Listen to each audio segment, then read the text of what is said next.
What's going on, ladies and gentlemen? Welcome back to the Fringe. While April Fool's is in full swing, and we covered earlier a disturbing April Fool's joke from Maxime Bernier, things are still good on the April Fool's front, because one thing that is not an April Fool's is the, we'll say, temporary cutback of the carbon tax, of the federal carbon tax. In fact, starting today, Canadians are going to pay significantly less at the gas pumps. They're going to pay less on their home heating, as the carbon tax has, well, at least the consumer end of the carbon tax has been virtually removed from everybody's wallets. What does this mean? Well, I want to highlight this and show this in today's video. Regards to a tweet good old Premier Danielle Smith put out earlier this morning. Shout out to Danielle. Really proud of this tweet because this speaks volumes. She posts, after years of relentless pressure from Pierre Poilievre and the provincial conservative governments across the country, I think it's mostly Albertan, the Liberal NDP coalition in Ottawa has finally scrapped its punishing consumer carbon tax, which made Canadians poorer. Now, again, they have not scrapped it. I understand Danielle's wording for the purpose of this tweet, but it's important to highlight that Mark Carney essentially has just simply reduced the carbon tax to zero. It has not been scrapped. In fact, the only way we're going to see it scrapped is through a Pierre Poilievre majority government. That's why I say this is the most important election of our lifetime. It's important that everyone who wants to vote this time around gets out, gets their voter cards. Make sure you're there on election day. If there's a lineup, stand in the lineup, deal with the lineup, get your vote in, make it count. It's so important in this election because as soon as Mark Carney, if he wins this election, we all know what's going to happen to the consumer carbon tax. We know that Mark Carney has plans to tariff steel by putting a carbon tax on that for Canadians. We know that Mark Carney essentially will quadruple the current zero rate.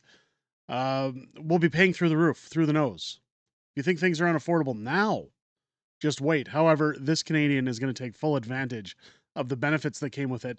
As Danielle points out here, starting today, you'll save 17.6 cents per liter on gas and diesel and $4 per gigajoule on home heating, putting hundreds of dollars back in the pockets of every Alberta family. That's an average of $215 per year in fuel savings and $480 per year in home heating. I think it's going to be significantly more than that. At least that's what I've seen. I can tell you, as somebody who drives an SUV, we probably will save on 17 cents a liter, $15 every time we fill up, 3 to 4 times a month. Well, again, I'm basing that on Calgary figures. Now that we're smaller town living, I'm guessing we won't be filling up as often as Calgary. But if you live in a major city, if you're fueling up once a week in a larger vehicle, you're saving roughly $80 a month, which when you strew that over a year, it's much more than $215 per year. The $480 per year in home heating, again, I think the carbon taxes have been a large part of utility bills. Danielle putting down here, we expect retailers to pass these savings on in full. We are watching and will hold them accountable so Albertans can get the best tax break they deserve. This is the part that thrills me the most about it, is Danielle stating that there will be no price fixing. There will be no price gouging at the pumps. Of course, price gouging is illegal. I don't know if people are aware of that, but gas stations essentially do it. When you look at what happens every May long weekend, everybody sees the gas hike. And of course, fuel, petroleum providers, gas stations, they all say the same thing. Well, the demand is up. People are starting to go out of town. They're going on vacation. All it means is this is prime time of the year to charge a heavy profit. So let's just say demand is up. We'll increase the price tenfold. People can go from paying at least what I saw in previous years. And again, I'm basing this in Alberta prior to this year, because usually in the winter, you'll see fuel prices go down a bit. That hasn't been the case this winter. But previous winters, you'd see gas go below 120 a liter to maybe 110, 115. Then all of a sudden, May long weekend comes and it's magically 135, and it doesn't dip below that mark until fall, until after Labor Day weekend.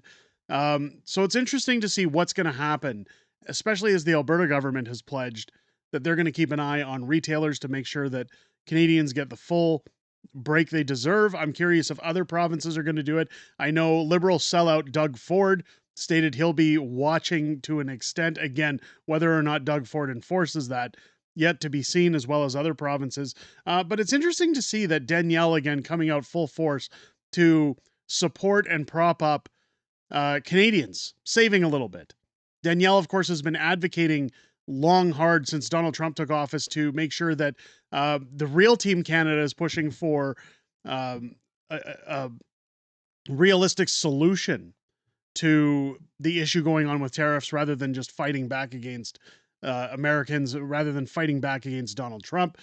She's trying to find diplomacy. And this, of course, is one way of promoting diplomacy amongst Canadians with the celebration of our carbon tax being lowered, not axed, not what was it she said in the tweet? Not scrapped, not reduced to zero. It's been lowered to zero temporarily. Take the break while you can get it, folks. Let me know if you'll be enjoying the break in the comments below. If it's your first time here, I hope this I hope this video has earned your subscription as I'm tongue-tied. Wow, look at that. Make sure you hit that subscribe button. Censorship is at an all-time high right now with the election underway. Liberals are actually paying a lot of social media outlets to make sure that videos like this, videos that promote anything aside from liberal platforms, are censored.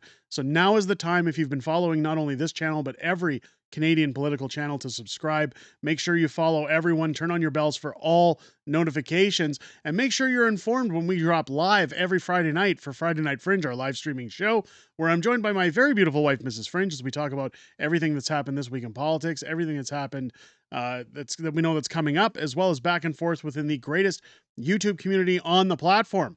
We look forward to chatting with you guys each and every week, but we also look forward to hearing what you have to say each and every Friday, starting at 6 p.m. Pacific, 8 p.m. Central, right here on the channel. With that said, ladies and gentlemen, I hope you enjoyed this video. I hope you have a great rest of your day.